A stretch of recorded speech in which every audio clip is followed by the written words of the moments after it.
Assalamualaikum warahmatullahi wabarakatuh. Apa kabar semuanya? Mudah-mudahan kita dalam keadaan sehat walafiat. Apalagi dalam masa pandemi ini, kesehatan adalah yang paling utama. Untuk itu, kita selalu menjaga protokol kesehatan. Yang pertama, biasakan sesering mungkin mencuci tangan, kemudian menggunakan masker, dan hindari kontak langsung. Untuk itu, sebelum kita mulai, marilah kita berdoa supaya kita selalu diberikan kesehatan. Untuk berdoa, mulai.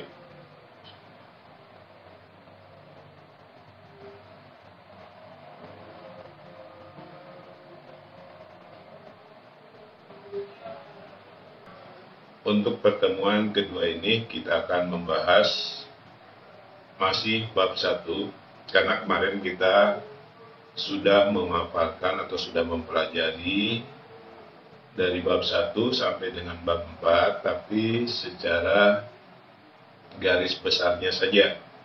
Ya. Untuk kelas 8, untuk bab pertama adalah kerajinan menggunakan bahan lunak. Untuk bahan lunak sendiri ada 2, yaitu bahan lunak alam dan bahan lunak buatan. Ya. Nah, untuk lebih jelasnya nanti kita simak bersama pemaparan dari video. Bahkan di dalam video itu ada tayangan bagaimana proses pembuatan kerajinan dari tanah liat, mulai dari pengumpulan bahan baku atau dari tanah, kemudian proses pengolahan bahan setengah jadi, artinya memproses tanahnya, kemudian sampai ke pembuatan kerajinan atau barang jadi. Ya. Baik, kita langsung saja ikuti pemaparan video ini.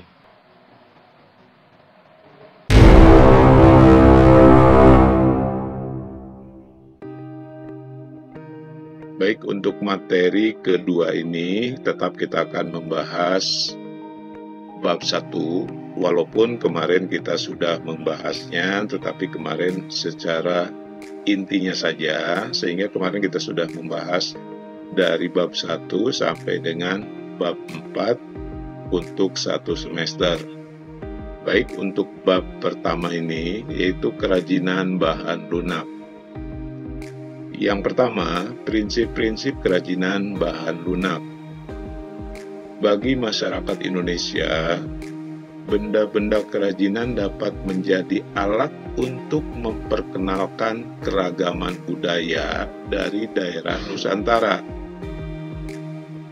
Daya tarik dari benda kerajinan setiap daerah ini memiliki corak dan bentuk yang berbeda-beda, sehingga kita dapat mengenal suatu daerah di tanah air ini melalui benda kerajinannya. Boleh dikatakan bahwa kerajinan ini adalah suatu ciri khas dari suatu daerah. Banyak kerajinan dari bahan alam yang berasal dari berbagai daerah di Indonesia ini, seperti tanah liat atau biasa dikenal dengan keramik, dan getah nyatu dari Kalimantan. Sedangkan bahan buatan banyak diimpor dari luar negeri, seperti dari Cina dan Korea. Contohnya bros dan plastik, perabotan rumah tangga dari melamin, bunga dan daun tiruan yang terbuat dari kain atau plastik, serta tas beraneka macam bentuk dan warna dari bahan kulit buatan. Semua nampak indah dan menarik, tapi itu semua terbuat dari bahan buatan, bukan dari bahan alam.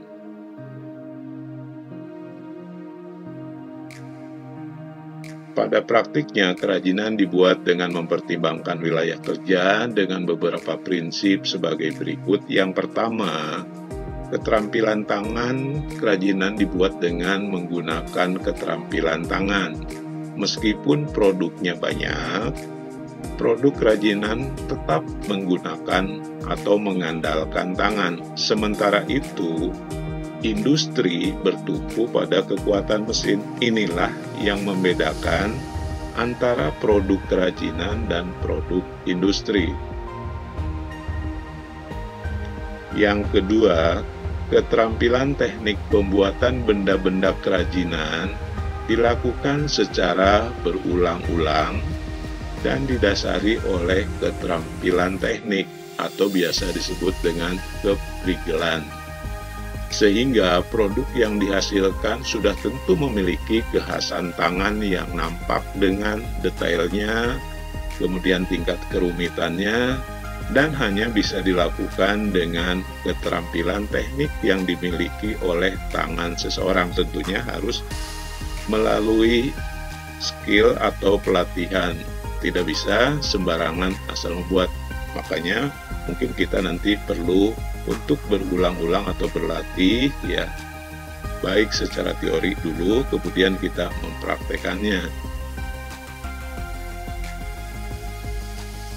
Yang ketiga, kedaerahan atau tradisional kerajinan merupakan benda-benda yang mempunyai nilai guna praktis, bersifat universal, dibuat dengan keterampilan teknik tangan namun masih dipengaruhi oleh adat istiadat dari daerah kerajinan itu diproduksi. Kerajinan dari bahan lunak merupakan produk kerajinan yang menggunakan bahan dasar yang bersifat lunak, yaitu lentur, lembut, empuk, dan mudah dibentuk. Prinsip pembuatan kerajinan bahan lunak alam dan buatan memiliki kecenderungan yaitu sengaja dibuat orang secara khusus dan sangat mempertimbangkan aspek pemaduannya. Pemaduan yang dimaksud adalah penggunaan bahan lain dengan warna dan bentuk yang berbeda tetapi padu dengan bahan dasarnya. Nah, untuk kita mengetahui bagaimana sih cara pembuatan kerajinan dengan bahan alam, misalnya di sini kita akan menggunakan tanah liat. Sebaiknya coba kita saksikan bagaimana cara pembuatan kerajinan tanah liat ini, mulai dari awal proses, artinya mulai dari pengumpulan tanahnya, kemudian proses pencampuran tanahnya sampai ke pembentukan kerajinannya. Baik, kita saksikan video berikut ini. Proses berawal dari pengambilan bahan baku yakni tanah liat. Tanah liat diambil dari sawah, lalu diangkut dengan kendaraan ke tempat pengolahan.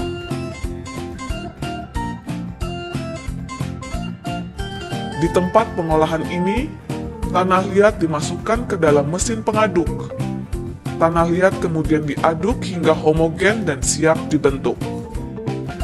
Kini masuk ke tahap kedua, yakni pembentukan. Perajin tinggal menggunakan bongkahan tanah liat yang sudah homogen tadi, lalu membentuknya sesuai keinginan. Teknik pembentukan keramik yang paling mendasar adalah teknik putar. Teknik ini memiliki tingkat kesulitan tinggi. Perajin perlu melatih jari-jari agar terbentuk feeling dalam membentuk keramik.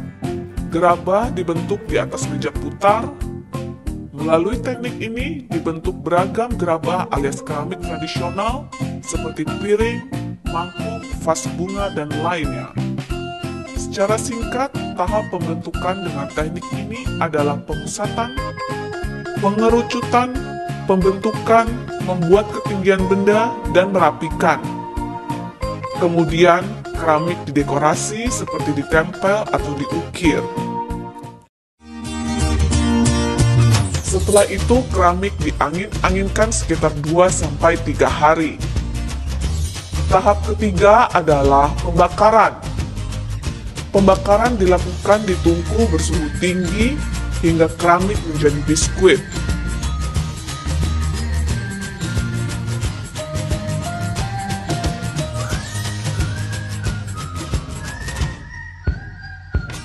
Biskuit di sini adalah istilah keramik yang telah dibakar pada kisaran suhu 700 hingga 1000 derajat Celcius. Proses terakhir adalah finishing. Dalam sentuhan akhir ini, gerabah atau keramik diwarnai untuk menambah keindahannya.